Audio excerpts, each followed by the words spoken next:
Pretorius, we know that God loves each and every one of us the same, equally. But when we're in the afterlife and we say we're with the soul group, are there some there that we love more than we do everyone else there? With soul groups, they are individuals who have similar desires, similar outlooks on life, and so you will not find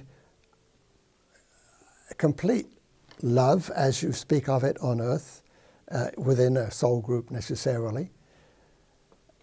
When you experience an incarnation, that incarnation is either going to be positive or negative again. And so that aspect of if someone from the soul group had a positive experience and another had a negative experience, where basically the experience were exactly the same, but they were just approached from a different standpoint, then there will be discussion. The discussion doesn't mean to say that there's no love between the two, but it just means that there's a different outlook on the situation. You refer to the Supreme One loving everyone in the same way. The Supreme One does. What happens is that the essence, the soul of each individual soul, that essence, although it is imbued with love, it doesn't always look in that love in the same way as the Supreme One does. Again, free will. And so therefore, love can be looked at and considered in many different ways. The love from the Supreme One is constant and is exactly the same. It is within your soul right now, but how you look at it, how you use it, depends upon you, on how your experience on earth is going to be for this particular incarnation. Excuse me. Does that answer your question? Yes, thank you. You touched on the subject of the importance of our human brain with regard to the human mind and the soul's mind being in unison. You've said that our human brain makes earthly occurrences real for us. Could you explain a little more about the workings of the soul, the mind, the brain, our physical body? The soul comes to earth in a human body so it can experience earth. I've told you that I have never come to earth, but I have been here working in this way as I'm doing now, but I cannot experience earth because I'm not in a human body. The human body has a brain and a heart and many other aspects of course, but the heart and the brain are the key aspects of getting an incarnation and experience here on earth.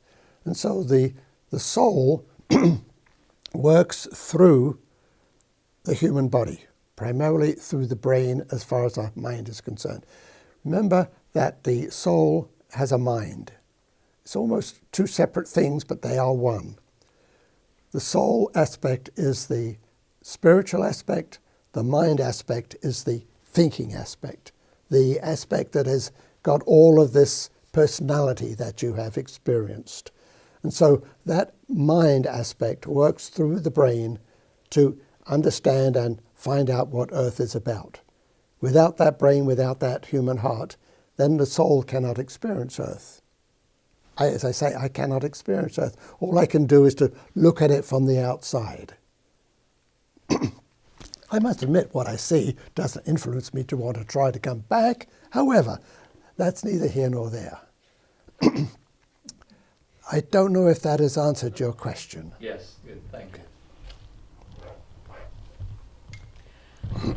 Pretorius. I have been visited by butterflies since my mother died, and I've talked to others who have witnessed leaves, cigar smoke, etc., to remind them of their bygone relatives. Are they actually contacting us at that time? Yes, they are. Very few souls, when they return to the afterlife, have that ability of getting in touch with, as you call them, a medium or a psychic, to get messages through. A medium and a psychic can only reach so far. The soul itself has to reach down to reach that point. And quite frequently, particularly when a soul has just passed over, that ability to reach down is not there at that point. But they do have the ability to send butterflies, if you will, or whatever the case might be, or smoke, that will remind you of their presence when they were here on Earth. Yes, that most certainly does happen. But for example, if I were to, before I go to sleep at night, either verbally or just consciously in my mind, tell my grandmother or my father that I love you and they've passed over, do they hear me, or do they have to be tuned into, we'll say, my energy or my frequency to hear it? No. Particularly with earthly families, there obviously is a tie, a bind, and that tie is never broken. And so when you speak as you are referring to, yes, that message certainly does reach the grandmother or whomever it is that you are trying to reach. So often, one is, I'm going a little bit in some of the religious aspects here. So often you hear that it's good to pray for the lost soul. When they say lost soul, the one who's died. Does that make a difference? Yes, it does. Because just as when you are here on earth talking to a loved one, that feeling, or that prayer, that essence, is certainly received by the one who has just passed. And particularly if someone, the soul, has recently passed, it will frequently miss all of the aspects of the family that it left, even its aspects of the home where it lived on earth.